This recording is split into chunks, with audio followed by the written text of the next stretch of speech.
Marcelo Massa, mais Ótimo estar conhecido como Massa. É isso aí. Ótimo estar Bom, reunido com você aqui. Isso aí. primeiro, um prazer estar falando aqui com você, né? Com o pessoal acompanhando esse bate-papo que eu acho fundamental, ainda mais para não só para a gente que trabalha diretamente ali com esporte, mas para todos os amantes do esporte, não só do futebol, mas também para familiares, né, de pessoas que estão se dedicando no esporte. Eu acho que vai ser muito bacana a gente abordar esses assuntos. Peço para o pessoal que fique até o final, porque vai ter muita coisa bacana e importante que às vezes vai fazer, às vezes não, vai fazer toda a diferença, vai contribuir com pais de atletas, com treinadores, tudo aquilo que a gente vai abordar aqui. E quero agradecer, porque normalmente a nossa resenha lá nos cursos da CBF, aquele almoço e bate-papo cheio de aprendizado. E um prazer poder te receber. Obrigado por aceitar o convite. Bom, eu que agradeço bastante a oportunidade, né? Eu, como professor da USP, uma das nossas missões, né, é justamente compartilhar conhecimento, né? E acho que esses canais, né, que para mim tudo é muito novo, né? Eu não sou muito dessa geração, estou na beiradinha, né? Mas eu tenho buscado me integrar a essas possibilidades e acho que você me abriu essa grande chance de poder estar papeando com você e sendo acompanhado aí por uma série de profissionais da nossa área, ou até pais de atletas, ou até jovens atletas que de repente têm interesse nessa temática, né? É um tema bastante recorrente, mas existem muitos mitos, né, sobre o tema do talento, e acho que a gente vai poder conversar um pouquinho sobre isso. Acho que vai ser bacana. Com certeza será bacana. Seguindo os nossos breves ou longos bate-papos, quando podemos, sempre Uhum. são de muita valia para mim, tenho certeza que para todos que te escutam. E tenho certeza que também muita gente vai te convidar e vai falar, pô, verdade, por que não fazer com o Márcio, um expert que não está falando? Está todo mundo falando, mas ele não está falando. E aí as pessoas vão poder aproveitar e te escutar também. Primeiro, assim, gostaria que você, para que as pessoas te conhecessem, soubessem, né, como que você iniciou a sua relação com o esporte, gostaria que você falasse um pouco, Massa, para a gente como que foi a sua juventude relacionada ao esporte, sua infância ou sua adolescência, o que te levou ao esporte de alguma forma? Essa pergunta aí, ela oferece longas histórias, né?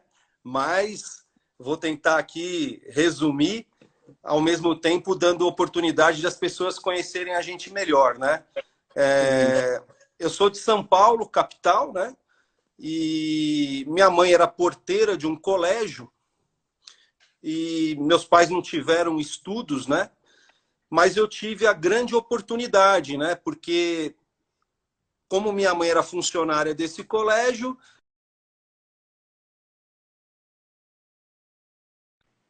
a colégio arquidiocesano, né? E é um colégio que sempre teve muita tradição esportiva, né? Na época que eu estudei no colégio, só para o pessoal ter ideia, existiam 3 campos de futebol, sendo 2 deles oficiais dentro do colégio, né? Então isso já demonstra como o colégio era rico em oportunidades, não só de futebol, porque tinha piscina, quadras cobertas, descobertas, salas de ginástica, enfim. Então eu fui um menino privilegiado, né, por ter essa oportunidade não só de ter uma estrutura física, né, esportiva disponível, mas de ter profissionais da nossa área de educação física e esporte que eram muito competentes e que conseguiram não apenas, né, oferecer a oportunidade de a gente desenvolver um repertório motor, mas eles conseguiram cativar aquele prazer que é necessário que a gente consiga atrair as crianças pelo prazer, né? Eles conseguiram isso de uma maneira muito eficiente, né? E isso eu falo não apenas por mim, mas por muitas gerações de crianças e jovens que passaram pelo mesmo colégio e que, tenho certeza, carregaram, né, a prática esportiva para o resto das suas vidas, né? Então eu tive essa grande formação, né? Eu nadava, eu fazia atletismo, eu fazia judô, eu jogava futsal, eu jogava basquete e jogava futebol, né? Um país como o nosso, que tem a cultura do futebol, é lógico que o futebol sempre tem um peso maior sobre todas as outras coisas, né? E comigo não foi diferente. Eu tinha aquela curiosidade, pô, como é que faz para jogar num clube, né? Tô jogando aqui no colégio, mas pai, como é que faz para eu jogar num clube, né? E aí meu pai falava, olha, você é muito novo, você tem 9, 10 anos, ainda é cedo, né? Mas com 11 anos a minha família foi surpreendida, né? Porque alguns olheiros que assistiam os jogos, né, dos campeonatos entre os colégios, eles acabaram me vendo jogando, tiveram um interesse ali ainda muito precoce, né? Eu tinha 11 anos, mas foi quando eu comecei a jogar nas categorias de base do futebol com 11 anos, né? Aí, daí para frente, gradualmente eu fui me afastando das outras modalidades, porque chega uma hora que a gente tem que buscar uma especialização, é até um dos temas aí que talvez a gente percorra, e por volta dos 14 anos, mais ou menos, eu parei de nadar, parei de fazer atletismo, parei de fazer as outras modalidades e fiquei apenas no futebol mesmo, né? E aí eu segui minha trajetória. Com 16 anos, acabei indo para o futebol japonês, onde eu fiquei por 2 anos. Só que, dentro do contexto do futebol, a gente já conversou um pouquinho e todo mundo acompanha, né? A gente nunca tem as garantias, né? Tem muitas variáveis intervenientes que interferem no caminho, né? Sim. E mesmo já tendo conquistado algumas coisas no futebol, chegou uma hora que eu cansei, né? Eu falei, puxa, eu não quero mais e eu vou estudar, né? E então, quer dizer, o que me trouxe de alguma maneira para a educação física, sem dúvida nenhuma, foi essa história, né? Que eu resumi aqui. Eu ter a influência de grandes professores no meu colégio, mas, ao mesmo tempo, eu não tive grandes influências de bons treinadores. Então, isso era uma dicotomia, né? Falei, pô, como pode o esporte ser, às vezes, tão legal e, às vezes, ele ter uma roupa, assim, de vilão, né? E eu queria entender isso daí, né? Como pode, né? E aí eu fui buscar realmente entender de uma maneira mais científica e formal o que é, de fato, a educação física e o esporte, né? Pô, bacana demais, Massá. Eu sei que você deu uma bela resumida aí, porque senão a gente se atém só na primeira pergunta. Você tem um Verdade. currículo vasto. Então, e aí, como que foi para você iniciar a sua vida profissional já fora ali das quatro linhas, né? Como que você iniciou a sua capacitação profissional? E eu gostaria que você falasse um pouco para as pessoas saberem qual é. Eu sei, mas gostaria que você abordasse, né? E também se você já tinha definido na sua cabeça o que você queria fazer após parar de jogar, né? É, a pergunta é boa, né? Você já passou por isso também, e talvez muitos que estejam acompanhando a gente também tenham passado, né? Porque a gente tem aquele sonho de ser jogador, a gente vai se desenvolvendo nas categorias de base e gradualmente a coisa vai ficando cada vez mais séria e chegou um momento que eu pensei que eu nunca mais ia estudar, né? Sim. Claro que pela educação que eu tive em casa, minha mãe fez questão que eu terminasse, na época, o colegial, né? E eu fui para o Japão já com o colegial terminado, né? Essa era a condição da minha mãe, né? E, de alguma maneira, quando eu fui para o Japão, eu falei, puxa, acho que agora vai ficar cada vez mais distante a possibilidade de eu fazer uma faculdade tão cedo, né? Eu tinha essa vontade desde sempre, mas eu achava que a carreira de atleta ia talvez adiar essa minha graduação em educação física, né? De repente, a vida virou de ponta cabeça como atleta e eu tive que tomar a decisão de parar de jogar muito cedo. E aí eu fiz essa transição antes do que eu imaginava. Não foi fácil, claro que não foi, porque, queira ou não queira, embora eu seja um anônimo aqui no Brasil, No Japão era diferente, né? Você dava autógrafo na rua, você tinha fã-clube, né? Então, de repente, você decidir parar de jogar quando você estava ali começando a colher algum fruto, né? Não foi uma decisão fácil, é como cortar na carne, né? E aí a gente fica um pouco perdido, né? Porque você fala, pô, será que eu tenho competência para voltar a estudar, né? Porque eu já estava há mais de 5 anos sem estudar, né? Então, eu fiquei, né, bem assim, numa berlinda, vamos dizer assim, né? Aí eu arrumei um emprego, né, fora da área, para eu poder sobreviver, né? Porque na época as pessoas, às vezes, ouvindo aqui, pensam, ah, o Massa foi para o Japão e ganhou dinheiro, ficou tranquilo. Não era nada disso, né? Era só uma promessa. Eu tinha 17 anos quando eu fui para o Japão, né? Então eu Foi tive que. novo, né? Fui muito novo. Então eu tive que começar a trabalhar e eram empregos muito simples. Meu primeiro emprego era carregar caixa de um prédio para o outro, né? E eu trabalhava no horário noturno. Então eu dormia um dia sim, um dia não. E aí, com aquela coisa do adicional noturno no salário, cesta básica e tal, eu comecei a me encorajar a estudar. Eu falei, poxa, já que eu trabalho à noite, eu vou arrumar uma faculdade de dia. Então eu dormia um dia sim, um dia não, e fui gradualmente fazendo a faculdade dessa maneira, né? Eu virava à noite, ia para a faculdade, outro dia eu descansava, enfim. Não foi muito fácil, mas acho que a maioria das pessoas que estão aqui escutando a gente, nada caiu no nosso colo na vida, né? Com São certeza. poucos os brasileiros que são privilegiados, né? Então, a maioria de nós tem que correr atrás da vida mesmo, né? Eu me senti grato de a vida dar a oportunidade de eu construir uma outra história, né? Sim. Então, eu decidi parar de jogar porque eu não queria mais, nem considero uma desistência, né? E aí eu falei, poxa, agora dá tempo de eu construir uma outra vida, né? E aí eu entrei na faculdade já com outro olhar, porque me favoreceu, era um pouquinho mais maduro, né? E isso me fez enxergar que existia uma ciência do esporte, né? Que educação física e esporte não era tentativa e erro, né?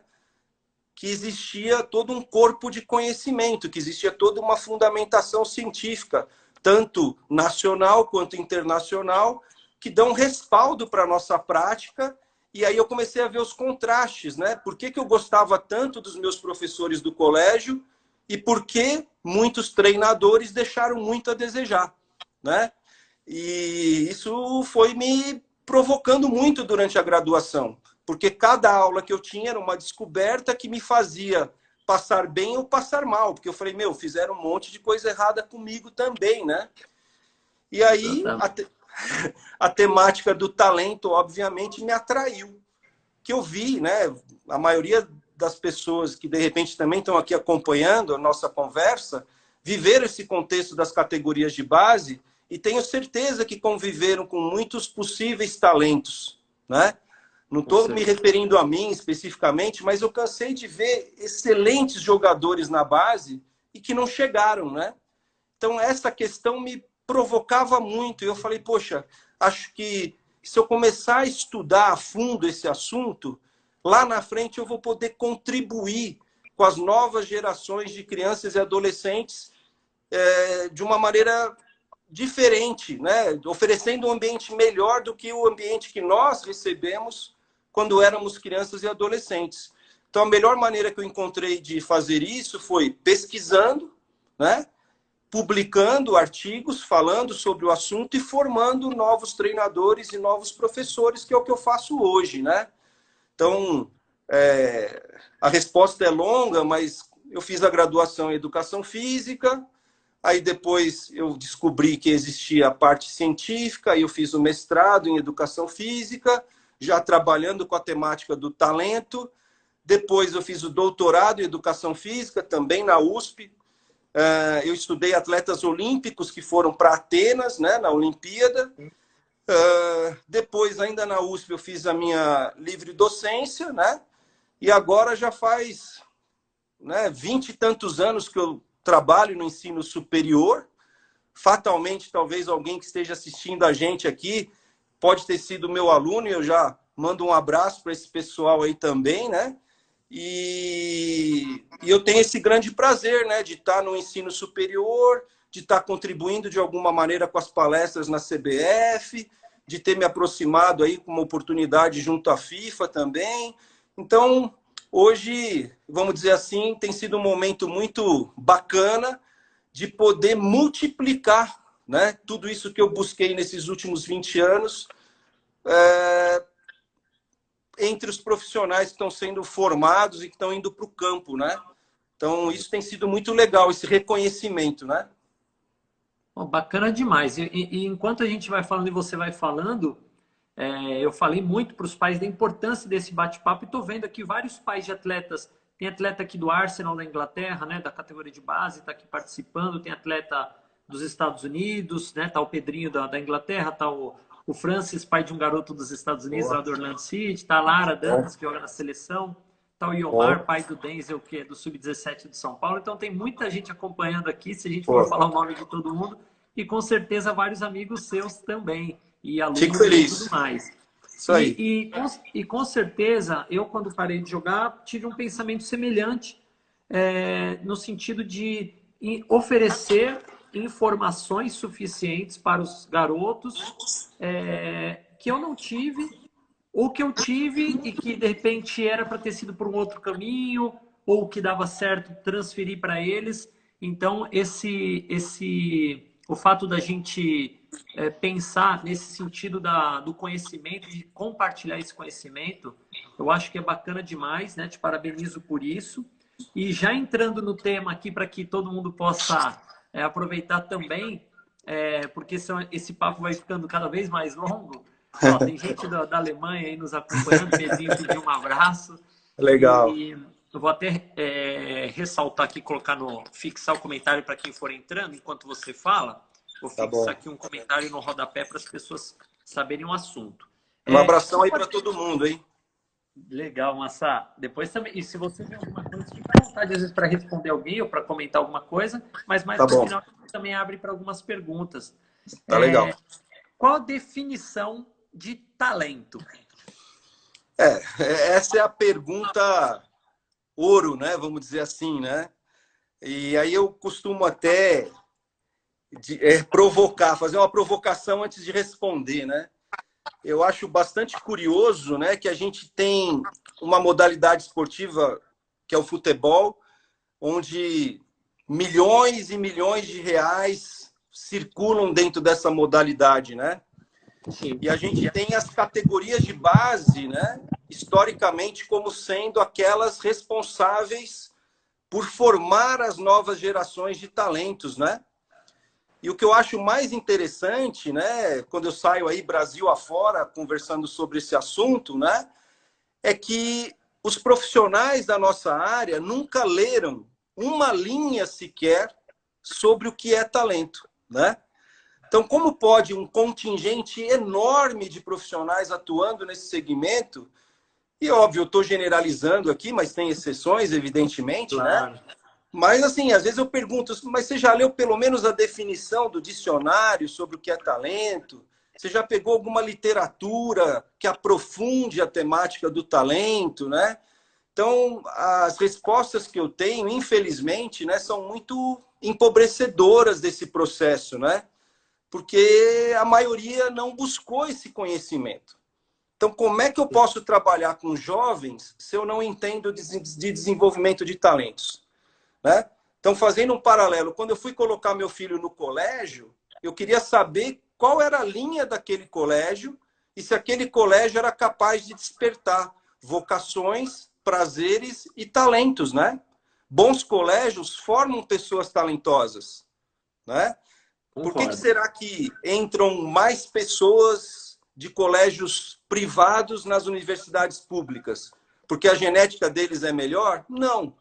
É que eles tiveram uma base mais bem estruturada para que eles pudessem desenvolver os seus talentos, as suas escolhas, as suas aptidões, né? Mas, tentando ser objetivo quanto à pergunta, né? Quando a gente... O que é talento, né? Eu vou dizer, depois eu vou explicar, tá? A definição, a melhor definição de talento é aquela que incorpora tanto as condições herdadas, ou seja, aquelas hereditárias, aquelas genéticas, quanto aquilo que é adquirido no meio ambiente. Então, talento seria uma mistura complexa de condições herdadas e adquiridas durante o processo de ensino-aprendizagem. Essa é uma definição genérica que incorpora, sem desprezar nenhuma parcela, o inato e o adquirido, né? Então, essa é a definição padrão, tá certo? Uma definição resumida. Resumida. A gente poderia acrescentar, olha, talento é uma pessoa que tem desempenho acima da média. Ok, mas não explica muita coisa. O que é média? Qual que é a média, né, de cada faixa etária? Qual o parâmetro, né? Qual o parâmetro, exatamente. Então, tem muitas definições que não explicam, né? São genéricas, né? Então, mas enfim, a definição que a literatura possui é essa. São sujeitos que, diante de condições herdadas e adquiridas, demonstram desempenhos acima da média, né? E quando você diz herdadas e adquiridas, para complementar e explanar um pouquinho mais sobre isso, que é importantíssimo, né? E depois eu conto alguns exemplos meus do dia a dia. A gente pode colocar exemplos claros também, que públicos, né? Que as pessoas conhecem. E você também pode dar exemplos. Vamos colocar assim, uma aptidão para determinada habilidade, seja nas artes, seja nos estudos, ou seja no esporte. E o adquirido, você diz que ali é dentro do contexto, de repente, sociocultural, ou contexto que essa pessoa se desenvolve como cidadão e como pessoa ali. Ela está se desenvolvendo como um humano normal, mas dentro, de repente, de uma família que tem já um contexto esportivo, que as pessoas gostam do esporte ou que incentivam a prática. No caso nosso aqui, né, do esporte, né? E aí, de repente, ela adquire informações que vão ajudando ela a se desenvolver, às vezes até inconscientemente, às vezes com algum direcionamento, né, realmente específico. Seria mais ou menos isso? É mais ou menos por aí, né? Existia uma crença, né, no passado, né, que o talento se devia a um dom, né?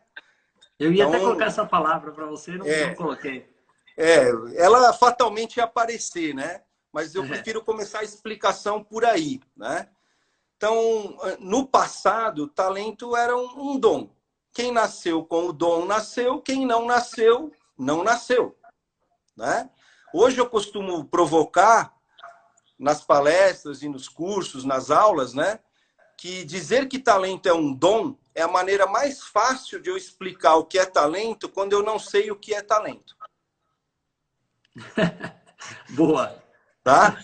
Então, a questão do dom, ela não contribui para a discussão acerca do talento. Ela atrapalha, né? Sim. Porque senão a gente fica sentado numa cadeira esperando passar a primeira criança que, entre aspas, né, tenha esse dom. Então, qual que é a minha função enquanto treinador, enquanto professor? É nula, é ficar sentado esperando alguém que tem o dom passar. Isso gera um imaginário popular, né? Gera uma mística ao redor da palavra talento que não contribui para o entendimento do que de fato é talento, né?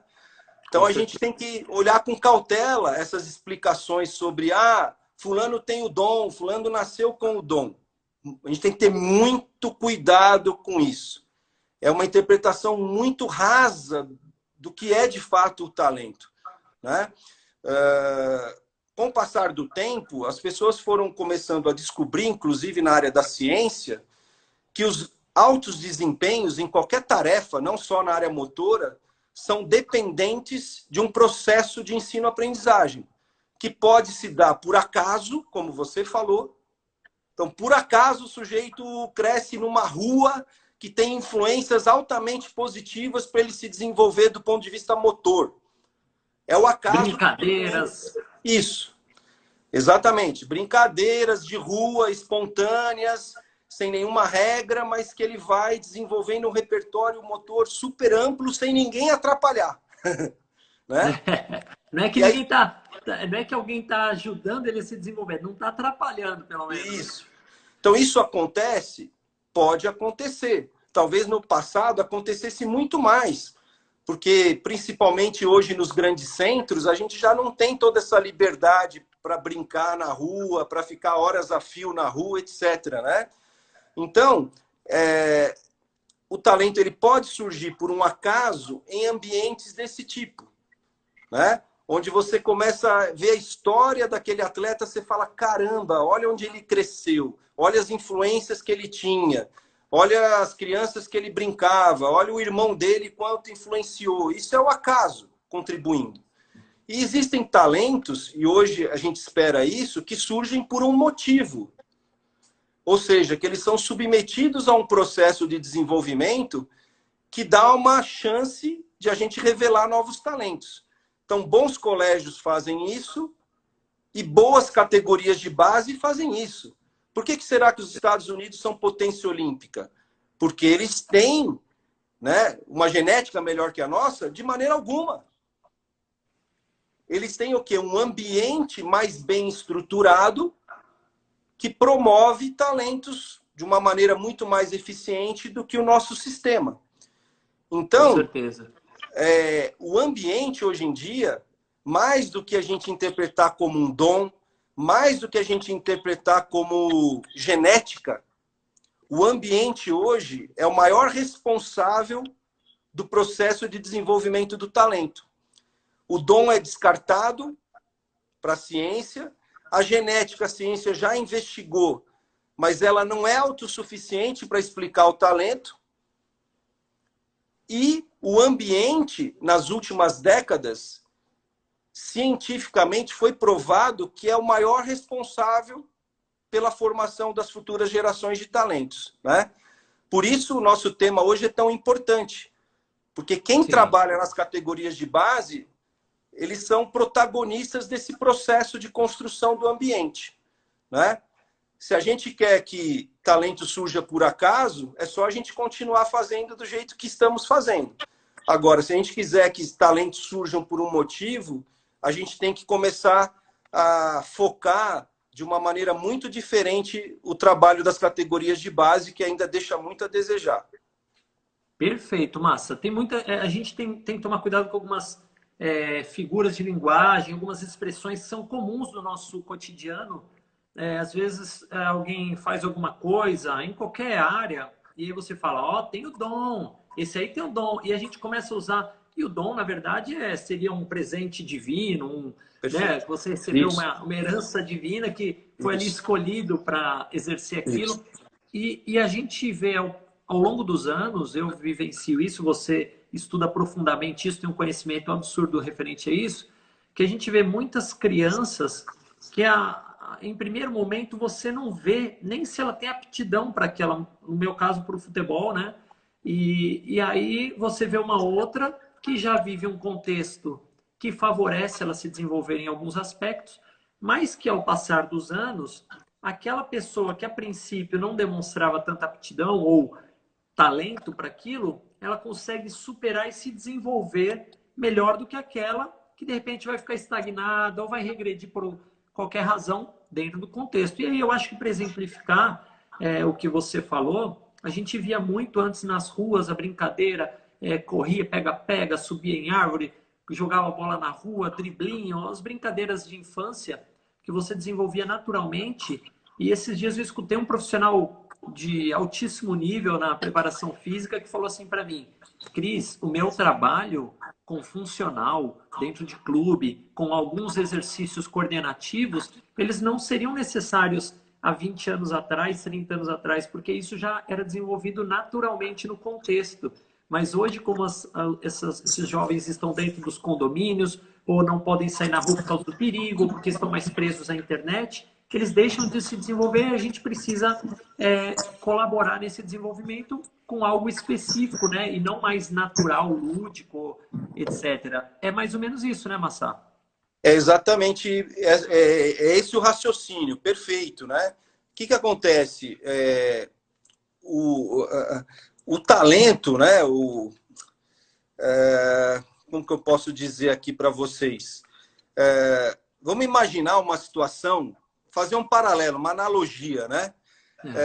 Quando eu era criança, teve aquela moda dos, como é que fala? Dos videogames, começou, né? E o videogame que fez um boom assim na vida da gente foi o Atari, né? Que isso, PlayStation na minha época. Na minha foi o Atari. Tô brincando, tô brincando. Era o Atari Cartucho, também. tá?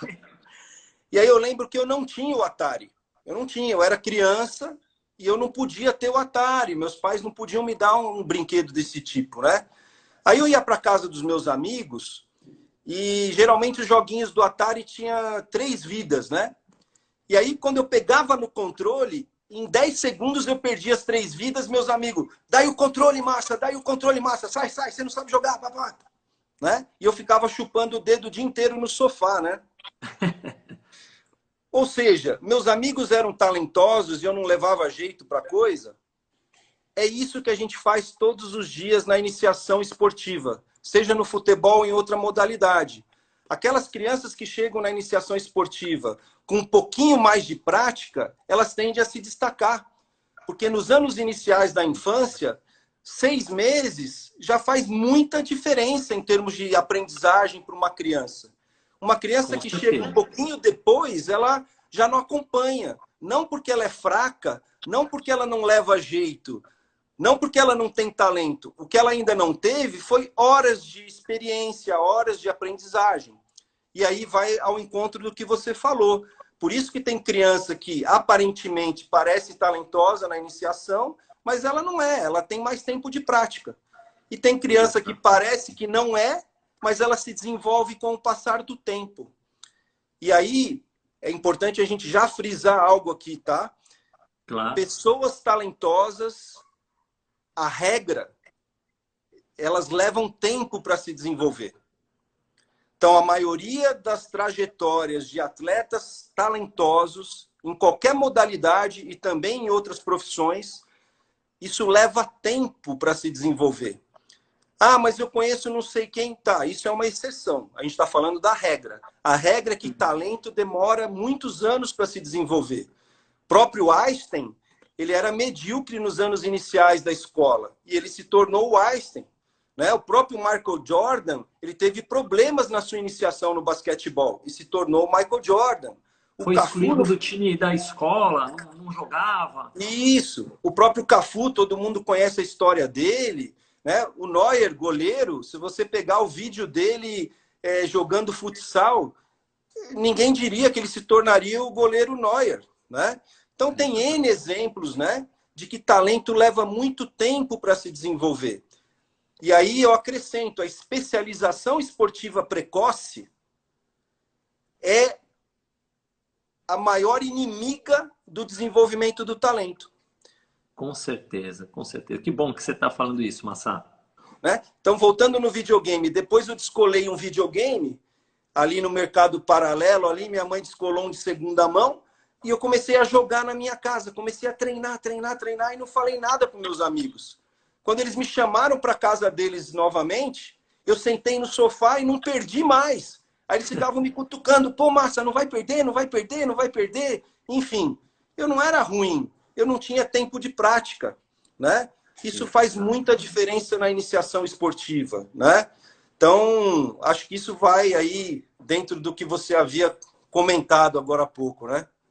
Com certeza, Massa. Eu lembro que eu fiz uma sériezinha aqui no Instagram, aqui no meu treino Fundamento, e que eu colocava assim, resultados imediatos.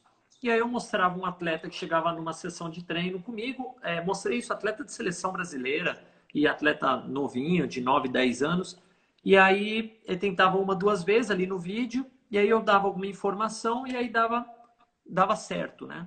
E eu costumo falar que a gente vive diariamente de pequenos resultados imediatos, né? Mas isso, as pessoas, é o que eu falo da linguagem, né? A nossa linguagem comum, a nossa expressão do cotidiano. Eu obter resultados imediatos, eu acho que no meu papel, é minha obrigação confiar e acreditar que eu vou ter resultados já naquela sessão de treino, que eu não preciso é necessariamente esperar ter resultado só daqui a 3 meses.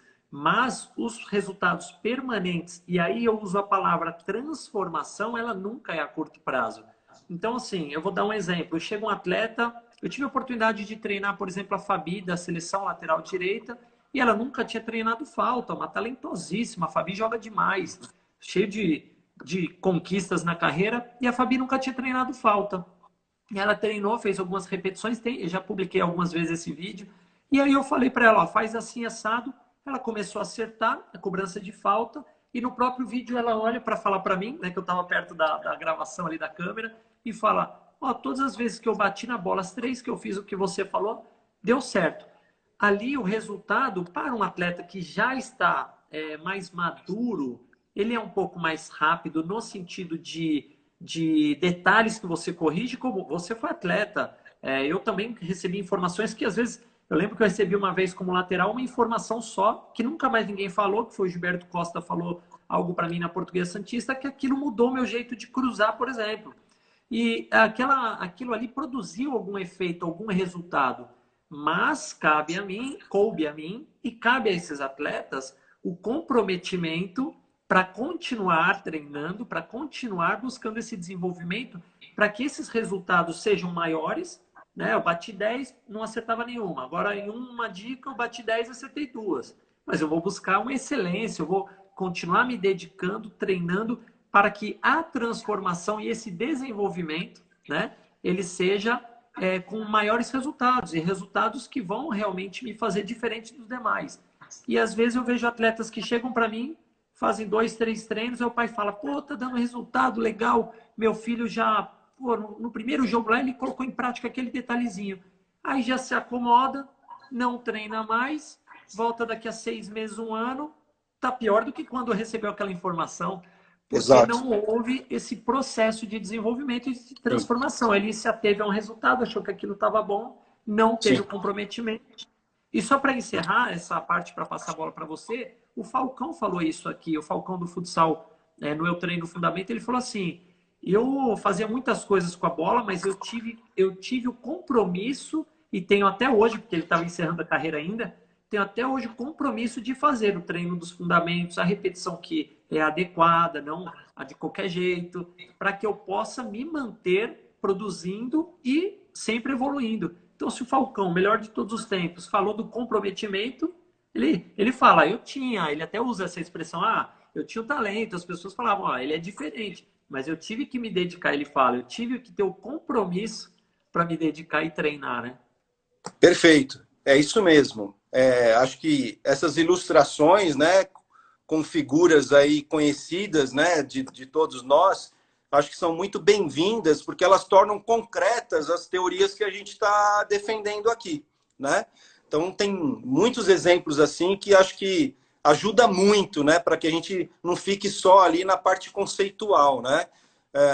Sim. Mas eu percebi o quê, né? Que no início da sua fala, você falou, poxa, eu vou para a minha aula, para o meu treino, eu quero atingir uns objetivos daquele treino. Da mesma maneira que a professora de matemática quer atingir os objetivos daquela aula, daquele ano.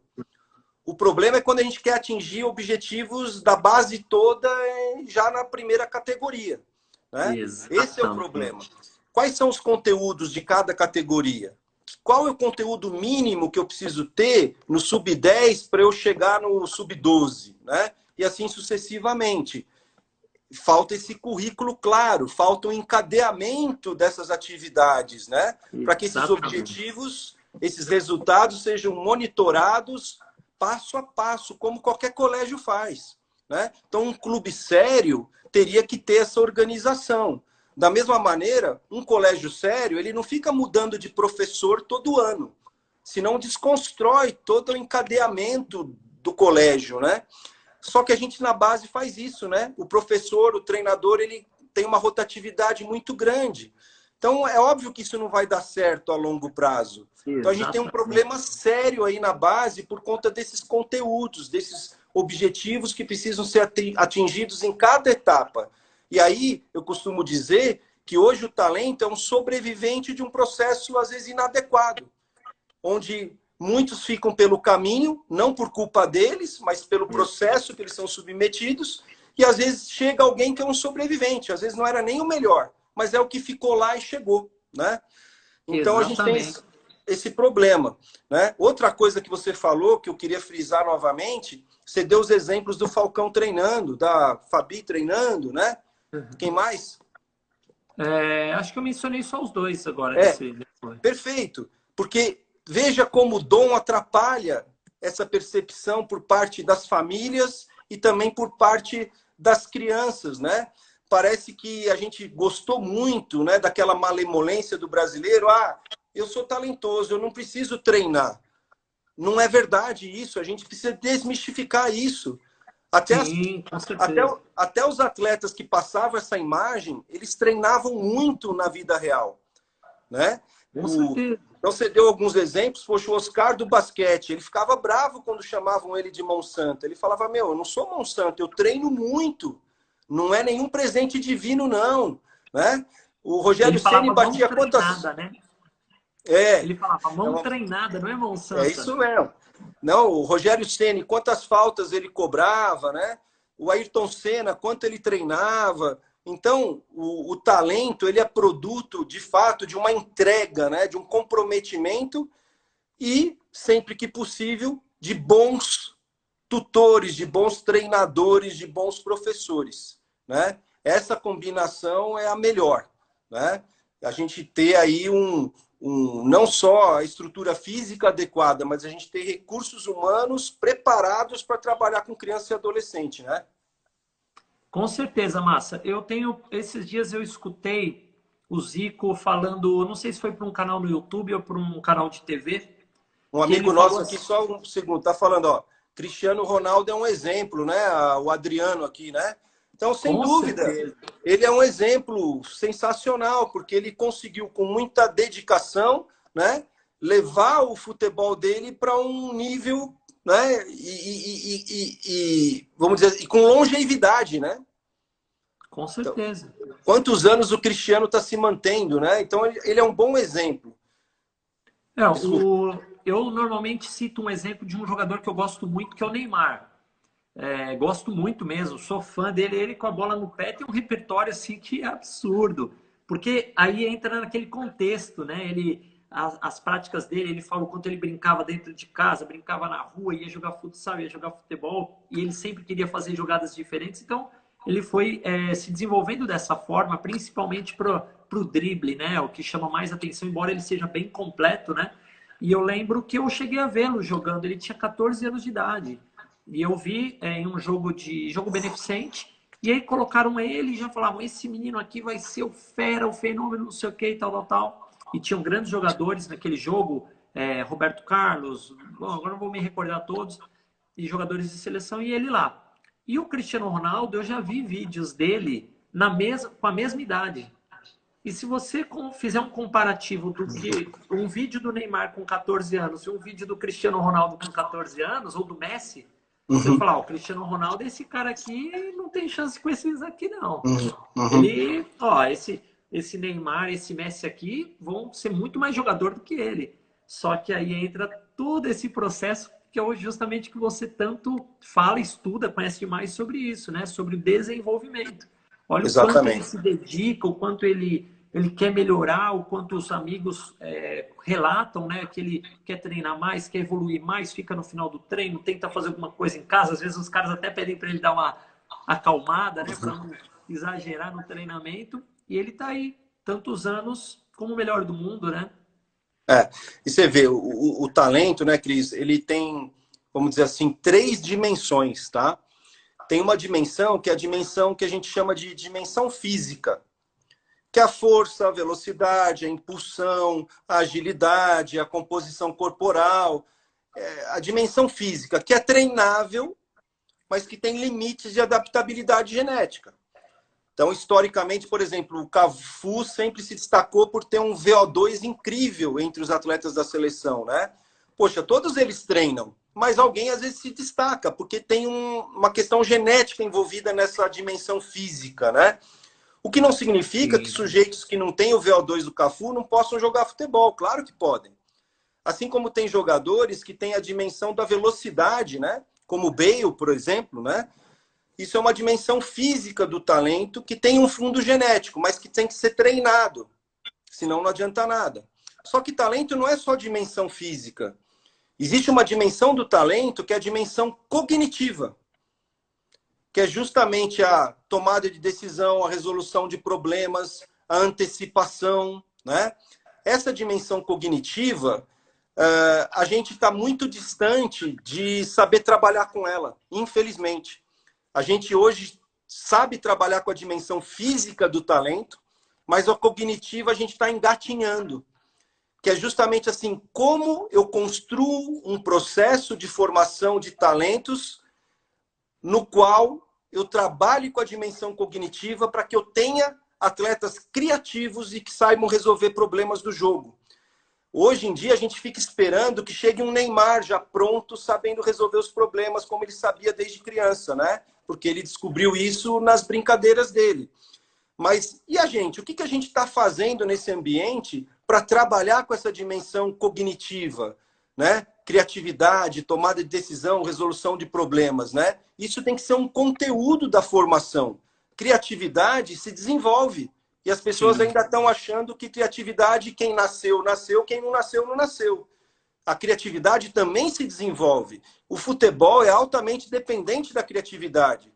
Os jogadores que se destacam, em geral, que faz o nosso olho brilhar quando a gente assiste o jogo, é quem é criativo. O que a gente está fazendo para formar jogadores criativos? Isso é um desafio muito grande que a gente não está atacando de acordo com a importância que tem essa dimensão, né? Com certeza. A terceira dimensão, para a gente concluir, é a dimensão pessoal. É a dimensão comportamental do talento. A gente não está trabalhando nada nisso. Nada. Né? Então, às vezes, para mim, é difícil até aceitar que alguns atletas nossos possam ser chamados de talentosos. Porque eles não têm essas três dimensões desenvolvidas. Alguns têm a física, têm muito pouco da cognitiva e são péssimos na dimensão comportamental, da ética, do fair play, dentro de campo, né? Isso Sim. compõe o talento, né? Assiste um jogo de tênis do Federer e do Nadal. Poxa, você se emociona, porque eles jogam limpo o tempo todo, né? Então, falta esse tipo de prática, principalmente no atleta brasileiro, que quando vai para fora tem sido, às vezes, olhado de lado, né? Porque ele não tem ética e não tem fair play. Isso compõe o talento, a gente não está trabalhando com isso, né? Então, o talento tem essas dimensões, né? É preciso que a gente enxergue e saiba trabalhar com cada uma delas, que a gente vai potencializar o desempenho dos nossos atletas, né? O Cristiano Ronaldo, ele é muito forte no físico e trabalha para isso. Ele tentou se aprimorar muito na parte técnica cognitiva, né? E comportamental, ele começou muito mal. E no decorrer da carreira dele, ele veio se desenvolvendo também, né? Isso parece que não reflete dentro de campo. Reflete até nas escolhas que a gente tem para a carreira, né? Que história bonita a gente tem dos nossos últimos grandes atletas. Eu chorei na despedida do Gerrard, do Liverpool. Mas eu não lembro qual foi o último atleta brasileiro recente que eu chorei em despedida, porque eles não fizeram história. Eles não deixaram legado. Eles não marcaram um clube, né? Então, tem muito para a gente discutir sobre o talento pensando nessas três dimensões. Perfeito. Mandar um abraço aqui para o Gabriel, da CBF Academy, daqui, ó, falando dois fenômenos. Eu tenho acompanhado aí as lives da CBF Academy e tem sido demais, tem sido de um aprendizado incrível. Dá vontade de mandar 15 mil perguntas para os caras. Você falou do Guerra, um amigo meu, Michael Beale, é auxiliar dele lá no Rangers da Escócia. E eu me identifiquei muito com o Michael Beale, que trabalhou aqui com o Rogério Ceni no São Paulo, né? Auxiliar, veio do Liverpool na época. E o Mike tem a mesma maneira de pensar que eu e com certeza que você.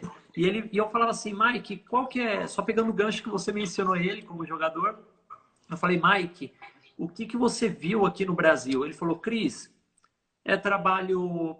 eu vou dar um exemplo até que ele falou já publicamente. Ele falou que o Rogério Ceni convidou ele para ir pro São Paulo, ele falou, mas qual o planejamento? Eles estavam lá na Inglaterra, aí o Rogério passou, ó, participar de tal campeonato. Não, mas qual o planejamento?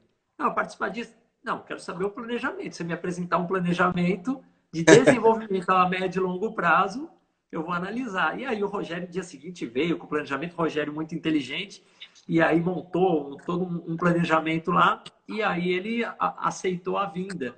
E ele falava, Cris, aqui no Brasil se preocupa com o físico, se preocupa com a posse de bola e o grande jogo, ele fala, né, o coletivo.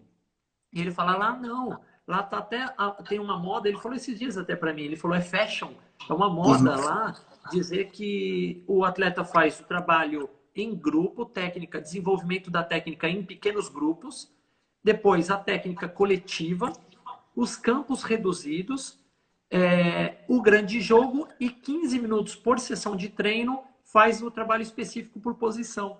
Então, eles se preocupam com o desenvolvimento. E isso ele dá aulas lá na Premier League, igual a gente trabalha com a CBF Academy, ele faz isso lá na Inglaterra, e ele fala da preocupação com o desenvolvimento. E isso eu recebo esse feedback dos próprios pais de atletas que eu treino, 2 da seleção inglesa de base, que eu recebi um documento lá de como a Premier League manda para eles, tem todo o planejamento. Tal categoria treina 4 horas por semana, tal categoria treina 6 horas por semana, ninguém pode exceder, tal categoria vai passar a treinar 8 horas, tal categoria vai ter que fazer um campeonato de 5 contra 5 por ano, tal categoria 7 contra 7. Então, eles têm um planejamento para que eles se desenvolvam, né? Perfeito. Então, eles se preocupam com esse desenvolvimento.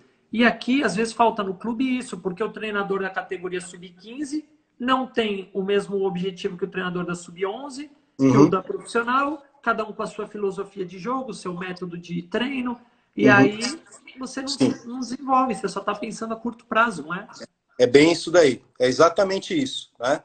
E aqui, só para eu puxar aqui uma colocação do Alê, personal, ele colocou aqui, ó, meu filho já treinou com Falcone, legal, o desenvolvimento intrínseco entra no contexto, entra no contexto de trabalhos de talentos, né? Então, só para responder rapidinho, essa dimensão intrínseca, ela está naquela parte comportamental, é o tipo de motivação que eu tenho para jogar, né?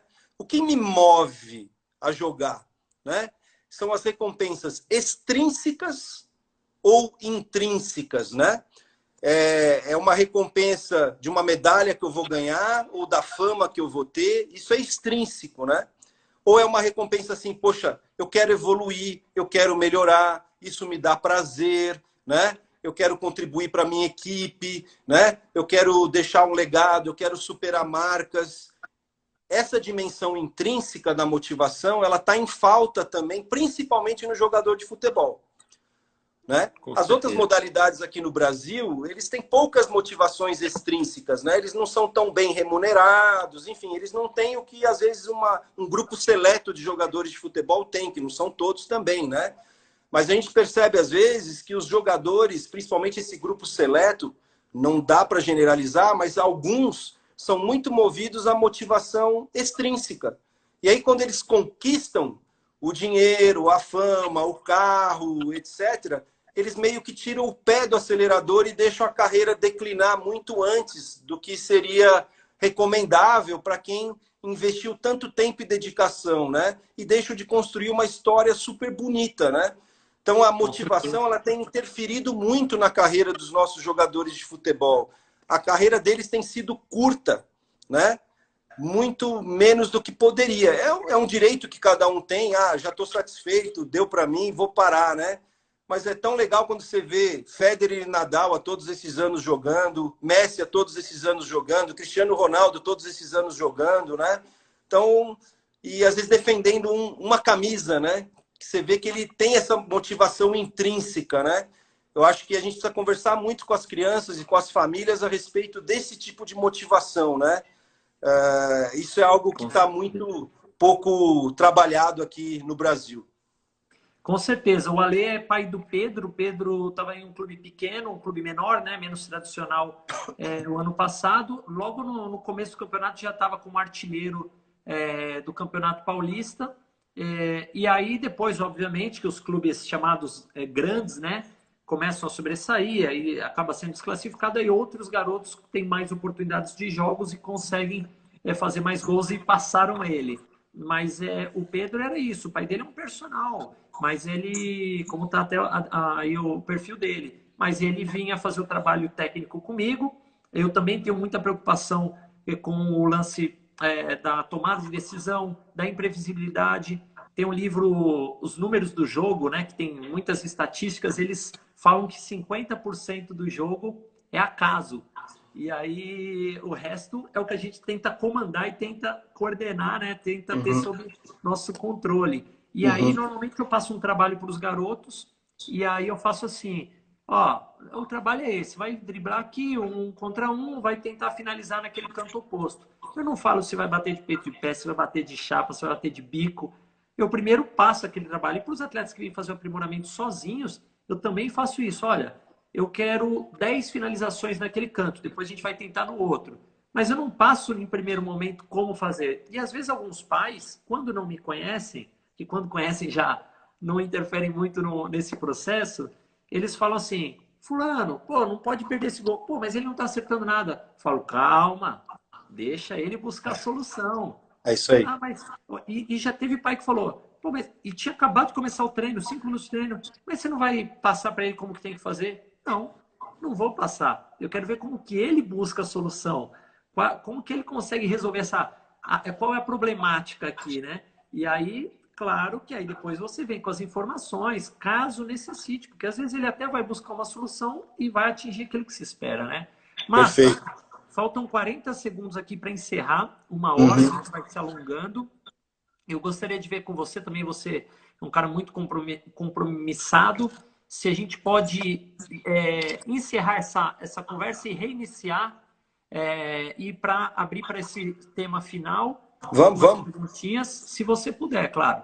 Vamos nessa. Tamo junto, Vamos? todo mundo E aí aí. as pessoas fazem as perguntas novamente ali na caixinha de perguntas para a gente escutar. Vou Beleza. encerrar aqui que o papo tá bom. Tá A gente bom. vai voltar. Vamos voltar. Voltamos e o pessoal está aqui nos acompanhando, também estão entrando aos poucos. Para exemplificar, você falou sobre o contexto, se você falou sobre comportamental, sobre essas questões que vão além ali do campo, vamos dizer assim, né? Que vai muito da educação, né? De como que a criança é inserida na sociedade, de quais princípios ela tem ou absorve, né? E você falou dos aspectos físicos, falou dos aspectos técnicos também. Eu posso dar um exemplo nisso. Eu treinei, sempre me dediquei ao máximo nos treinos de resistência, os treinos chamados de resistência, que eram aqueles muito tempo correndo na nossa época, se treinava 2 períodos, né? Treinava lá, corria 50 minutos, eu terminava bem, conversando, sempre um dos primeiros a terminar. Os amigos meus ofegantes, mal. E aí, quando ia para o trabalho de força, eu me dedicava tanto quanto eles, mas eles eram mais rápidos que eu, eles eram mais fortes, porque aí entram as questões genéticas, físicas, Uhum. né, fisiológicas. Já no aspecto técnico, por exemplo, eu não cabeceava muita bola, porque eu não gostava de treinar cabeceio. Mas desde criança, eu e um dos meus irmãos, porque o outro também você conhece por coincidências da vida, a gente tentava muito a bicicleta, porque o irmão que você conhece, que é o Fábio fazia muito essa jogada, chutava de bicicleta, fazia gol, jogava muito. E eu e o meu outro irmão mais novos, nós mais novos, falávamos: vamos ter que treinar isso. E treinava o dia todo, de sábado e domingo era o dia todo treinando bicicleta. Lógico Sim. que com os cuidados devidos. E a gente se desenvolveu mais nesse fundamento, nesse tipo de finalização do que o cabeceio. Então, assim, mas por conta própria, não tinha ninguém que incentivava. Eu treinava a falta vendo documentários, alguma matéria do Zico, ó, ele deu essa dica, vou lá para o campo treinar, vou lá para a quadra treinar, vou na rua brincar. E não tinha nenhum treinador que falasse, ó, treine falta, que você vai bater falta. E poucos identificaram, sequer me deram a oportunidade de mostrar que eu batia bem falta. Uhum. Alguns sabiam, mas muitos não sabiam. Então, assim, o Zico também falou aqui para o treino fundamento, a gente é privilegiado de ter informações como as suas, como as do Falcão e do Pois é. Zico, porque a gente Tá aborda também. certo. Eu gosto de abordar sobre o treinamento e o desenvolvimento, coisa que normalmente eles não são muito perguntados, né?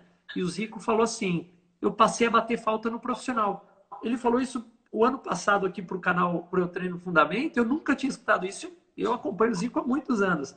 Eu falei, nossa, eu achei que o Zico batesse desde cedo. E aí, voltando àquilo que eu tinha falado, ele, não sei se foi para o YouTube ou por um canal de TV, que perguntaram assim, a pessoa nasce com o dom para bater falta, né? E aí a pessoa que estava falando com ele falou assim, você acredita que é um dom? Porque eu tenho essa facilidade. Ou você acha que é treino? E o Zico falou, é treino. Acabou ali, o maior cobrador de todos os tempos, batedor de falta, é Ainda treino. bem. É isso aí. Excelente história. Porque é aquilo que eu falei, poxa, quando espontaneamente os próprios jogadores, com um pouquinho mais de discernimento, né, começam a falar de fato, né, como que eles aprenderam, como que eles se desenvolveram, a gente percebe o quanto a ciência já tem sinalizado para esse caminho há muitas décadas, mas que por resistência, às vezes, de quem atua na prática ou quem ainda não se atualizou, né, a gente acaba não se aproveitando de todo esse conhecimento prático e científico, né?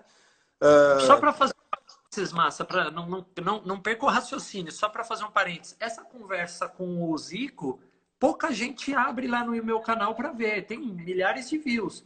Mas outro dia eu dei treino para um amigão meu que é MC, pô, teve 3 vezes mais views. Legal, o MC muito bem, amigo meu, dou treino para ele às vezes.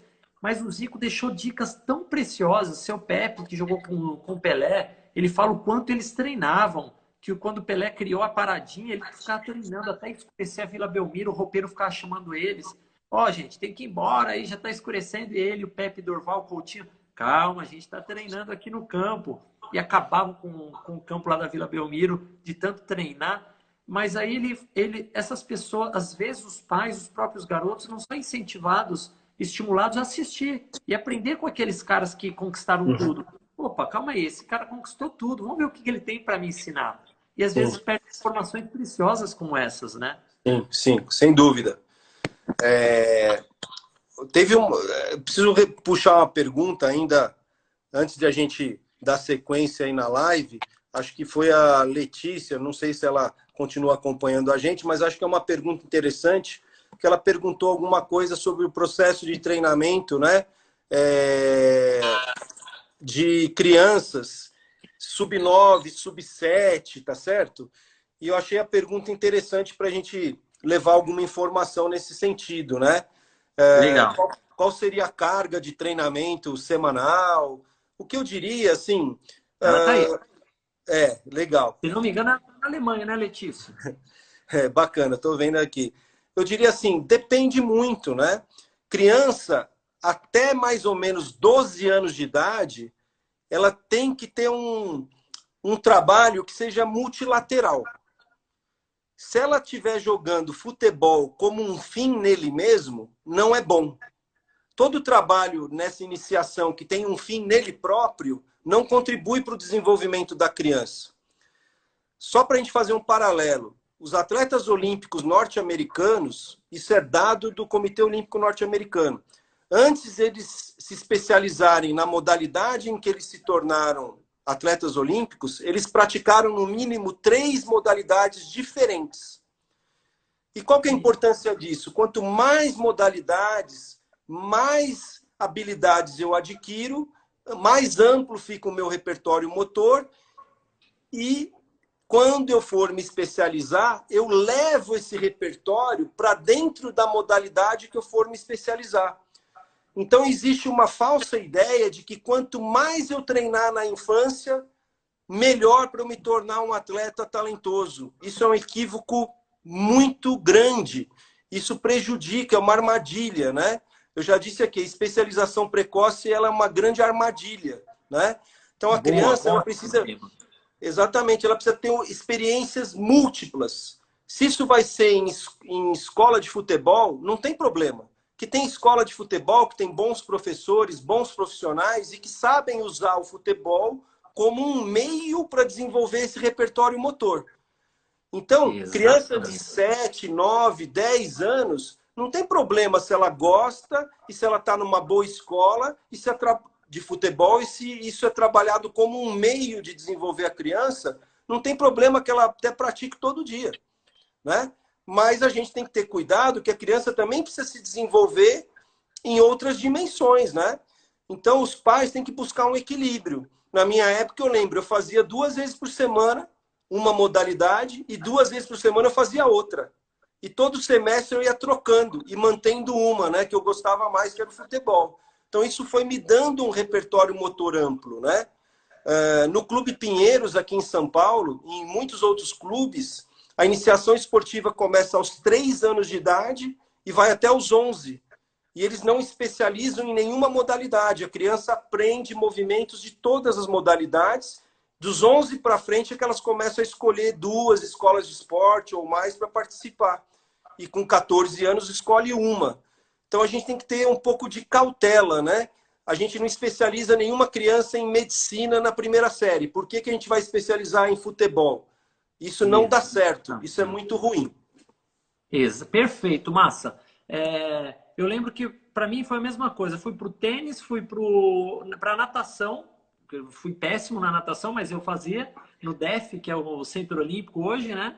Fazia o tênis lá no Clube Atlético Indiano e me desenvolvia no futebol. E até definir qual modalidade que eu gostava mais, identificar, ter mais prazer pela modalidade, porque muitas vezes tem gente que fala assim para mim: eu tenho, meu filho tem 5 anos, tem 6 anos, você faz um trabalho de personal com ele? E é bom até que muita gente está aqui acompanhando, pode ter esse interesse, ou já me mandou algum e-mail.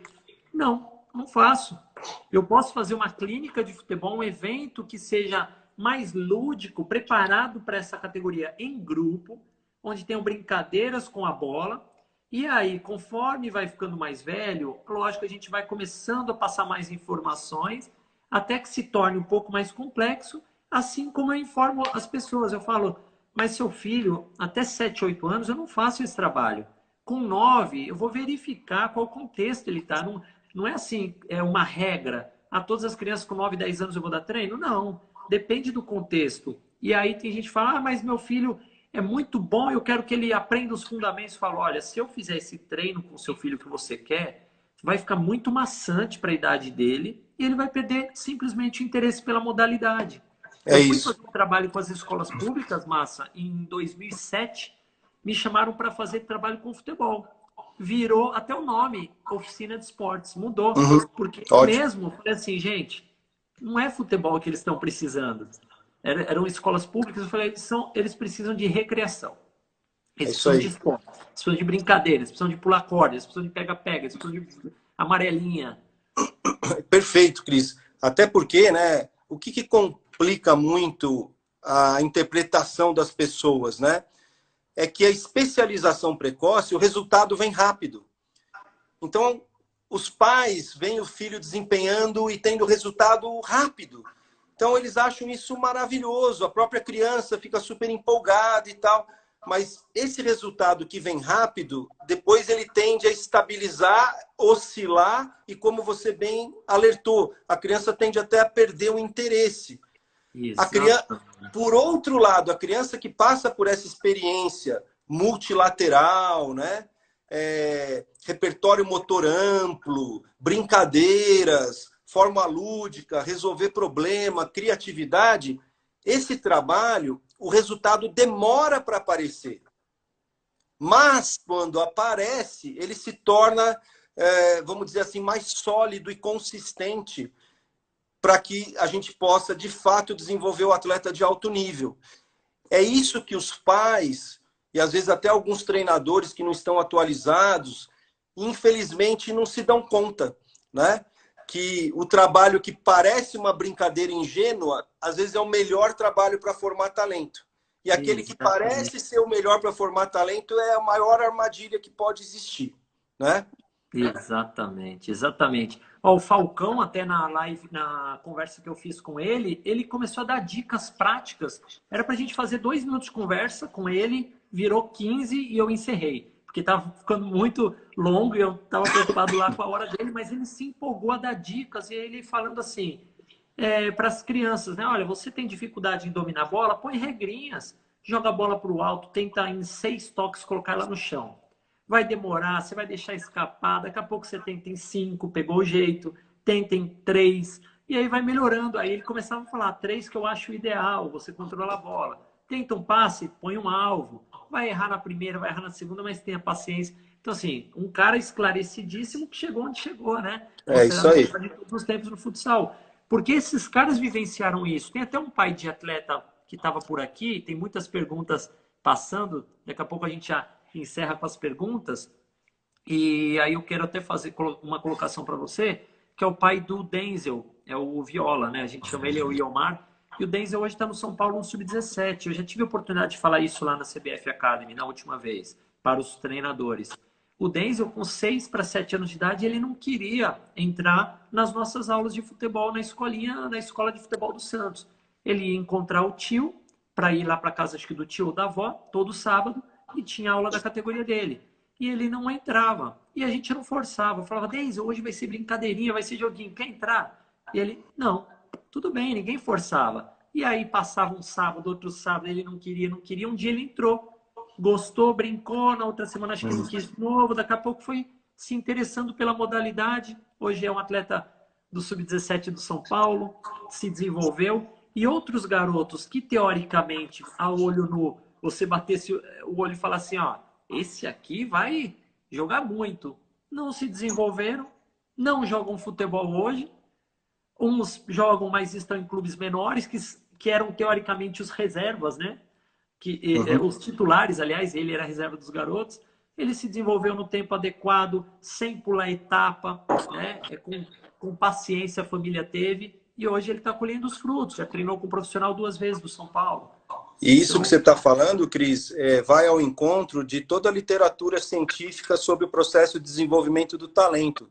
Então, a gente está falando algumas coisas, óbvio que nosso público é bem diversificado, e eu não estou aqui citando autores, referências, para a coisa não ficar maçante. Mas é bom que a gente possa colocar esse crivo, né, de que a maioria dos estudos científicos sobre o desenvolvimento do talento tem muito claro que aquelas crianças que são talentos precoces, a maioria não chega ao alto nível.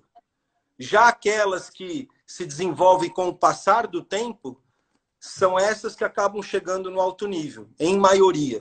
Né? Então, isso vai ao encontro do que você está falando e da cautela que a gente tem que ter para sair desde cedo colocando o rótulo na criança que leva jeito ou não leva jeito. Né?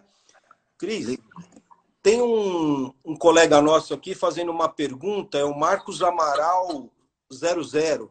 Ele colocou aqui assim, ó, na detecção de talentos, vocês já usaram a estratégia Z-Cella Fisques?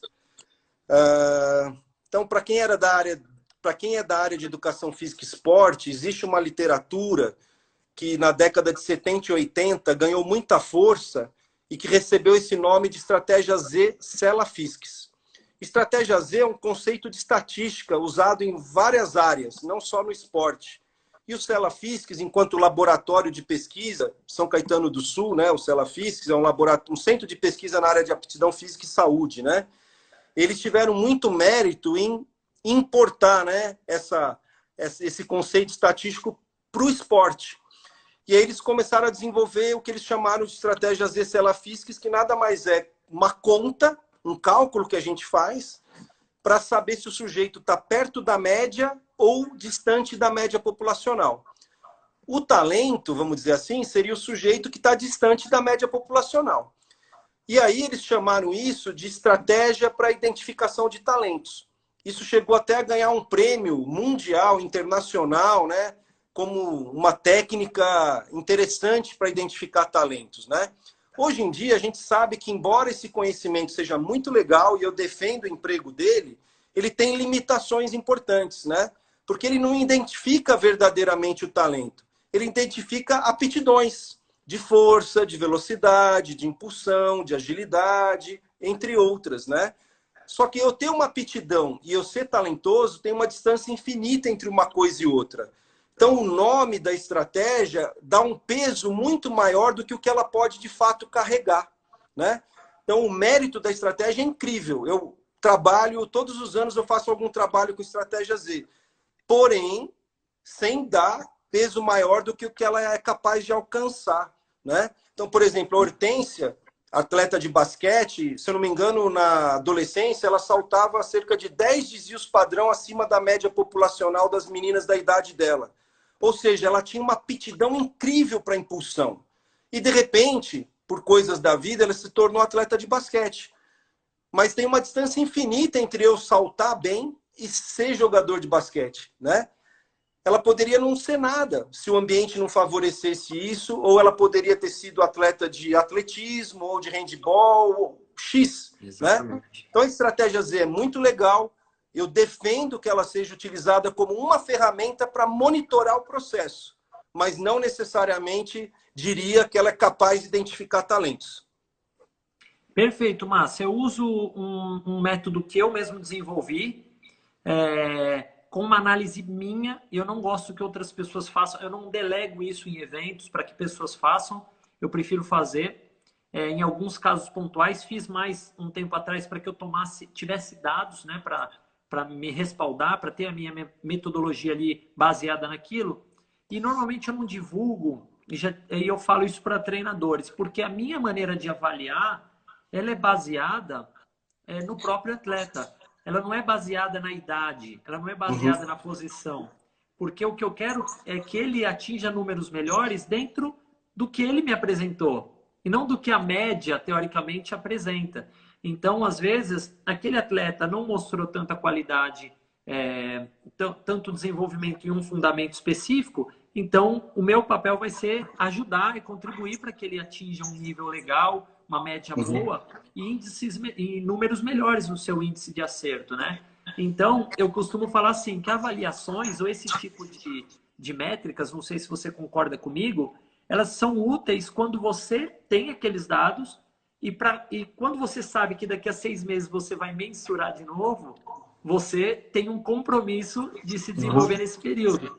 Quando você põe avaliações, você tem uma responsabilidade confirmada e que vai ser também avaliada a sua responsabilidade ali daqui a um período, né? Perfeito. Você vai monitorar o processo tanto na interface com o aluno, quanto da eficácia dos conteúdos que você está ministrando, né? Então, a avaliação é para isso, é para monitorar o processo do aluno e do planejamento que a escola de futebol possui, né? Então, está perfeito, Cris, é por aí mesmo. Tem uma pergunta aqui, Cris, não sei se a gente vai entrar nela depois, ó, é como vocês entendem a questão da maturação. Quem fez aqui é o Gianpaolo Filizola. Legal. Legal. Esse é um tema que eu queria abordar sim e até completar um pouco mais essa pergunta, porque muitas pessoas primeiro falam da especialização, né? Só para a gente encerrar, né? A especialização para muitas pessoas entendem que o atleta tem que se especializar já naquela modalidade. Ah, mas quando que ele deve sair do futsal para o futebol? Quando que meu filho é um lateral, e aí já quer que treine só como lateral especificamente, e aí tudo pode acontecer amanhã, pode ser que daqui a 10 anos, vamos supor, a criança tem 5, 6 anos, quer treinar de lateral, pode ser que daqui a 10 anos nem exista mais essa posição, dependendo do que acontecer até lá. Então, a gente tem que tomar muito cuidado com a especialização. E aí, referente a isso, tem muita gente que acha que é bom porque ele começa a treinar e aí as outras pessoas vêm e falam, olha, ele joga muito bem de lateral, esse é um tremendo lateral. E cria certos comportamentos que, para categorias superiores ou até para o profissional, aqueles gestos técnicos ou alguns aspectos táticos, até físicos, não vão ser tão utilizados no profissional. E aí a gente vai subindo de categoria. Não, ele joga muito bem, eu preciso de um garoto nessa posição. Aí tem a tal da maturação, ele já está muito bem, vou subir ele de categoria. Aí eu pulo algumas séries e deixo de desenvolver naquele período que seria o mais adequado para ele, né? E aí entra um pouco nessa questão da maturação também, né, Massá? É por aí mesmo, né? Então, a especialização, né, como a gente falou mais cedo, é importante que a gente respeite a primeira etapa da aprendizagem, que é não especializar, justamente para formar esse repertório motor, para trabalhar com os fundamentos, né? Hoje o futebol está muito diferente, né? Os jogadores, mesmo de uma posição, eles têm que ter recursos que antigamente eles não precisavam ter, né? Exatamente. Então, quer dizer, a gente precisa trabalhar muito bem essa iniciação e especializar em uma posição, em uma modalidade, isso seria praticamente dos 12 anos para frente. Isso seria o ideal, não antes disso, né? Sobre a maturação, ela potencializa esses problemas que a gente está falando, né? Porque poucos profissionais têm trabalhado de fato com esse conhecimento sobre a maturação. Mas, assim, para a gente explicar de uma maneira simples, né? Por exemplo, aos 13 anos de idade, eu tenho jovens que parecem ter 10 anos, tenho jovens que parecem ter 13 mesmo, e tenho jovens de 13 que parecem ter 18. E isso tudo é por conta do ritmo de maturação individual que nós temos. Cada um de nós já nasce com um ritmo acelerado, um ritmo dentro da média ou um ritmo lento. Então, tem meninos e meninas que têm um ritmo super acelerado. E eles chegam ao final da maturação muito mais cedo que os outros. E aí, momentaneamente, eles, em média, são mais altos, são mais fortes, são mais pesados. Se for menino, tem mais testosterona, aí tende a ter maior velocidade, maior impulsão, maior agilidade. Ou seja, momentaneamente, esse menino ele leva vantagem sobre os demais. Não porque ele é talentoso, mas porque ele acelerou no processo biológico. E os outros vão alcançar esse nível no determinado tempo, né? Vão alcançar ou ultrapassar. Ou até ultrapassar, porque meninos e meninas tardios, os tardios, isso é fato. Pode pegar o livro do Malini Bouchard, que é uma referência na área de crescimento e desenvolvimento motor. Meninos e meninas tardios, em média, eles ficam mais altos do que os precoces. Então, quer dizer, existe aí uma interpretação muito equivocada, né? O treinador, às vezes, ele não está vendo a maturação e ele pega o menino ou a menina que é mais alto e fala, vai ser centroavante, vai ser zagueiro. Muito cuidado, que às vezes não vai crescer mais nada. E esse treinador que às vezes faz essa alocação por posição em função da precocidade, porque você é mais alto, né? Ele é um treinador que, via de regra, também às vezes não ensina os fundamentos. Ou seja, vai ser aquele centroavante trombador, que não tem recurso técnico, ou vai ser aquele zagueiro que também não sabe nem sair jogando, mas que momentaneamente eles fazem sucesso na base porque eles são muito mais altos e muito mais fortes.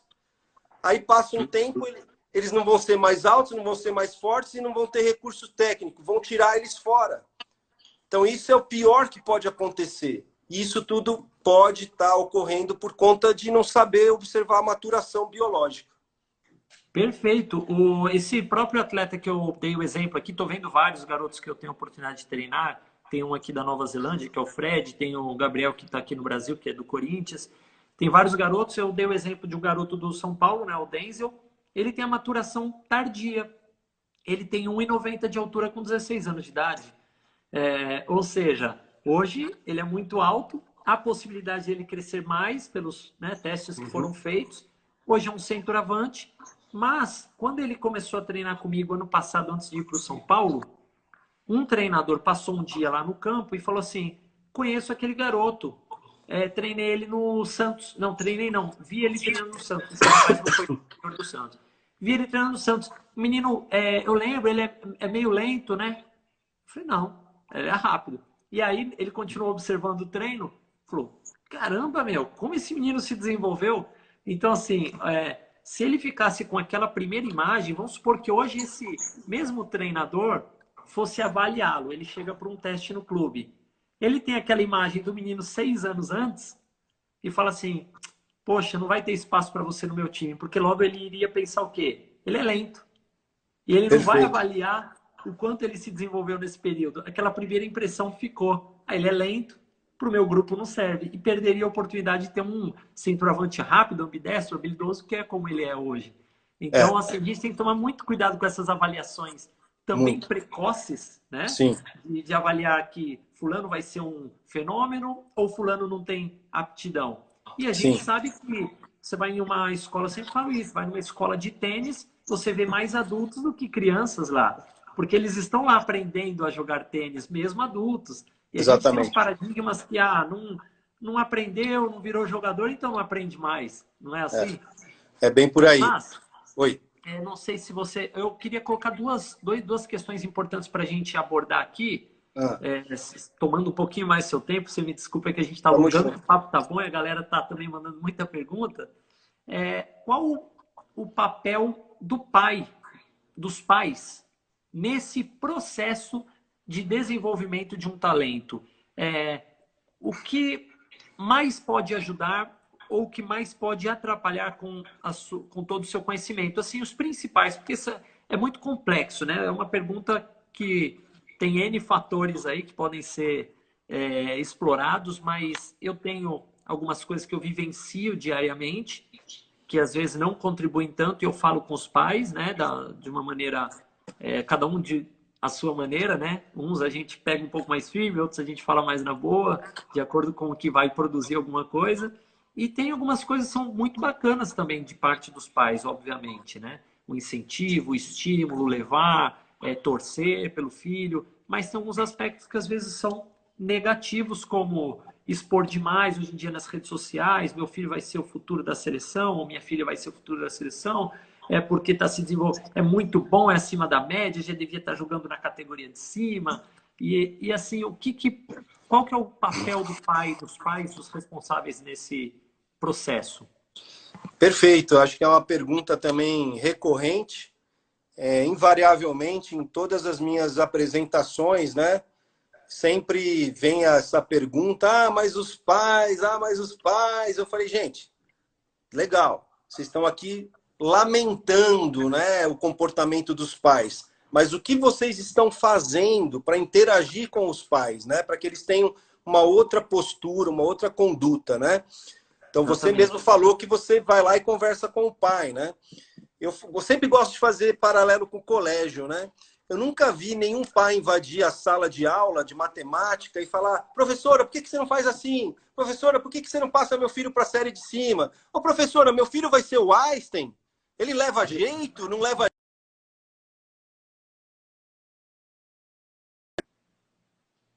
Agora. Deu uma travadinha aqui para mim. Agora acho que voltou. Então, eu nunca vi essa questão dentro da sala de aula com os pais invadindo, né? Então, quer dizer, a gente que trabalha com esporte, com futebol, claro, é um ambiente diferente, não é uma sala fechada na maioria das vezes, etc. Então, a gente está suscetível a essa influência. O que os pais estão assistindo muitas vezes, né? Sem dúvida. Então, o que os pais precisam saber é que os comportamentos deles interferem de forma decisiva no desenvolvimento dos filhos e no desenvolvimento do talento, né? Tem muito estudo sobre a influência dos pais na vida esportiva do filho. Tem muito estudo. Tem tese de doutorado, livre docência, artigos científicos. É um problema mundial, né? Nos Estados Unidos, existem tenistas da base que entraram na justiça contra os próprios pais para eles não irem mais aos treinos e jogos, né? Então, a influência dos pais, como você disse, ela pode ser positiva, ela pode ser negativa e ela pode ser nula, o que acaba sendo negativo também.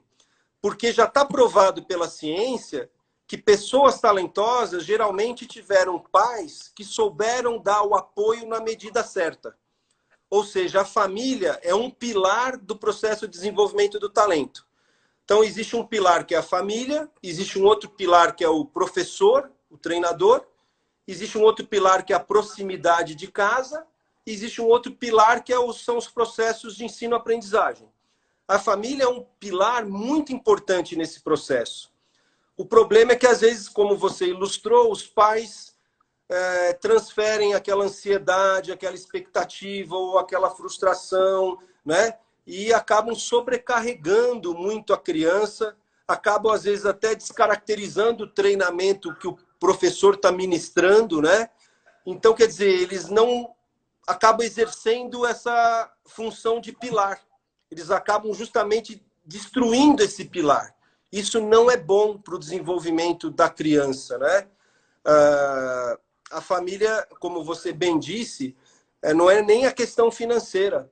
Ela tem que dar aquele reforço emocional, aquele reforço positivo, né? Aquela palavra de apoio, né? Enfim, ninguém ensina a gente a ser pai, a gente sabe que é difícil, eu também sou pai, né? mas eles precisam, de alguma maneira, que os profissionais da nossa área se comuniquem com eles para que eles entendam, para que eles saibam se portar. Ninguém educou os pais para saberem como fazer esse auxílio, né, dos filhos no processo de treinamento, né? A gente precisa criar esse canal de comunicação. A gente precisa explicar como é que é o nosso trabalho, por que a gente faz de um jeito e não faz do outro. Os pais precisam ter acesso a essa informação, senão vai ser sempre uma batalha entre o que o professor fala e o que o pai está falando e a criança no meio. Quem perde? A criança, né? Então esse é um ponto que eu recomendo que as escolas de futebol, as escolas de esporte construam esse canal de comunicação com os pais, expliquem como se dá o processo, esclareçam as dúvidas dos pais. Ah, mas naquela outra escola eles treinam já que nem adulto, eles ganham tudo. Por que vocês não fazem assim? Explica. Porque senão vai ter ruído, né, nesse processo e o maior prejudicado vai ser a criança, né? Então a gente precisa trabalhar junto aos pais. Perfeito, Massa, perfeito. Isso é importantíssimo para todos os pais que estão acompanhando e para os professores, treinadores, né? Diferentes modalidades. Eu não tenho muito problema hoje com os pais, porque o meu trabalho é muito específico ao aprimoramento. Então, quem procura... Eu não tenho jogo, não tenho competição, né? Eu não levo para jogo, não levo para amistoso. Então, eu também não tenho um trabalho tático ali, porque normalmente já recebo atletas que já estão em clubes, então o trabalho tático e físico fica pelo clube. Então, eu não tenho esse conflito. Mas no período de muitos anos que eu trabalhei em escolas de futebol, eu tinha que fazer eu tinha algumas atitudes que contribuíam para os pais entenderem esse processo. Isso. Então, às vezes, o atleta errava, ao invés de eu gritar dando bronca, eu gritava já uma frase que servia mais para o pai do que para o garoto. Que eu gritava assim, não tem problema, muito bom. Isso aí, não tem problema. Você errou agora, mas na hora certa você vai acertar. Então o pai já ia reclamar, já segurava um pouco o grito, falava, realmente, meu filho vai se desenvolver. Mas claro que entendendo que a gente também se preocupava com o desenvolvimento, né? Porque senão parece que é uma coisa que você está lavando as mãos, ó, se errar, errou e tudo bem, né? Mas a gente tem que tomar muito cuidado. E o papel do treinador e do professor? Qual que é a importância nesse processo de desenvolvimento? Então, o professor, o treinador, né, eles são os maiores responsáveis dentro desse processo, né? Então, eles têm que saber planejar os conteúdos adequados para aquela faixa etária. Eles têm que saber não só planejar, mas eles têm que saber aplicar os conteúdos com as diferentes ferramentas de aprendizagem, né? Porque tem várias ferramentas de ensino-aprendizagem, né? O curso de educação física, por exemplo, tem uma disciplina que chama aprendizagem motora, tem uma outra que chama desenvolvimento motor, enfim. Então tem todo um corpo de conhecimento, vamos dizer assim, dessa área pedagógica do esporte, né? Que não termina só em saber planejar, termina também, se conclui também em como trabalhar com esses conteúdos em cada faixa etária. Então, quer dizer, ser profissional da nossa área não é uma tarefa simples. Ao contrário, ela é muito complexa, porque a gente tem que entender daquela faixa etária, tem que saber planejar esses conteúdos de uma maneira atraente e tem que fazer isso ser eficiente na hora de ensinar para cada criança, independente do tempo de maturação dela. O problema não é a criança ser adiantada ou atrasada na maturação. O problema é o professor que não sabe trabalhar com as crianças, né, de acordo com o nível de maturação, com o grau de maturação que elas se encontram, né? Então, o professor, ele, acho que não por acaso aí, a maioria das modalidades hoje em dia tem os cursos de capacitação, tem as licenças, né? Isso é um fenômeno mundial e eu penso que ele vem preencher essa lacuna de conhecimento que é muito importante, sobretudo para quem atua nas categorias de base, né? Perfeito, que aí ele busca uma especialização. Lembro que na faculdade que eu fiz de educação física tinha futebol e futsal e ela era muito superficial. Lembro que o professor me chamava muito para ajudar, porque ele sabia que eu tinha jogado, que eu já trabalhava com escolas de futebol. E ela era muito superficial, porque na sala você tinha gente que nem queria trabalhar, mas estava ali cumprindo, né, adquirindo conhecimento ou apenas cumprindo a carga horária, buscando suas notas para poder concluir a faculdade. Então, ela acaba sendo mais superficial. Você está trabalhando com adultos, você não vai colocar todo mundo para jogar, né? Então, só que aí depois você vai buscar os cursos de capacitação, né? As licenças, para que você realmente se especialize e entenda, né? Muitas vezes que não adianta você querer abraçar o mundo. Cada um tem a sua uma área que é importante você se especializar. Às vezes você quer fazer tudo e não faz nada tão bem, né? Como poderia. Então, eu particularmente fui para uma área. Você tem um conhecimento absurdo dentro sempre dos temas ali que se complementam, né? Então, eu acho que isso é fundamental para os profissionais que vão trabalhar com esses jovens, né? E os pais cumprirem o papel de pai, né? Como você falou, eu sou pai também. Meu filho não joga, meu filho vive no exterior em um país que não tem o contexto futebol, não tem a cultura do futebol. E quando ele vem praticar comigo, eu tenho que brincar com ele, porque senão ele perde interesse. Se eu ficar filho, bate assim, chuta assim. Por mais que eu tenha vivenciado isso como atleta e seja um treinador, eu não vou ficar passando do limite com ele, porque eu vou perder, de repente, que meu filho queira jogar uma bolinha e brincar. Então, se ele chutar de bico, chutar de chapa, de peito-pé, tá ótimo e a gente vai se divertir do mesmo jeito. Se um dia ele quiser maior, buscar mais conhecimento, treinar mais e se aprimorar, ótimo. E acho que a gente tem que ser assim. E se ele quiser outra modalidade, a gente tem que incentivar, né, Massa? É isso O mesmo. importante é ele ter o esporte como bons hábitos, né? Hábitos saudáveis, disciplina, respeito aos companheiros, hierarquia, comprometimento com a equipe, cooperação, colaboração, que são são os fatores principais, né? Que vão além da técnica ou das questões físicas, né, Massa? Sem dúvida, sem dúvida. Eu concordo com tudo que você falou aí. Vou deixar você coordenar aí, Cris, porque tem outros assuntos e não sei quanto tempo a gente tem. Tem um monte de pergunta aqui. Na verdade, a gente passou muito esse tempo, né? Eu queria até te agradecer. Você foi já também vendo algumas perguntas que as pessoas foram colocando. Eu fui vendo subindo muitas perguntas aqui. Vou escolher uma aqui para a gente fechar, pode ser? Tô por você aí, vamos junto. Deixa eu ver. Aqui eu acabei. As que abriram aqui eram muito referentes ao que você já falou, né? Então eu acho que complementaria muito o que você já falou. E eu acho que assim a gente tem um papel, nosso papel como profissionais, e a gente tem que se preocupar com isso, e que os pais tenham principalmente o papel de incentivar, né, Massa? Que foi o que você foi colocando aí nas entrelinhas aí sempre, de incentivar, de estimular e oferecer o máximo de oportunidades possíveis dentro do esporte, dentro da recreação, né, na educação física, estimular as brincadeiras, os jogos lúdicos, as estafetas, aquelas brincadeirinhas de filas, de corre, pega e faz desafios. E aí, aos poucos, você vai identificando e a própria criança vai demonstrar se ela quer seguir se desenvolver naquela modalidade especificamente. E aí os profissionais que estão aqui têm o papel de ter todo cuidado, né? Não se preocupar com o resultado. Eu sei que muitas vezes isso vem da gestão, né, dos clubes ou da própria escola de futebol, que tem que ter resultado, mas sempre exponha, coloque isso aos profissionais para que vocês se preocupem acima de tudo com a formação, não é, Massa?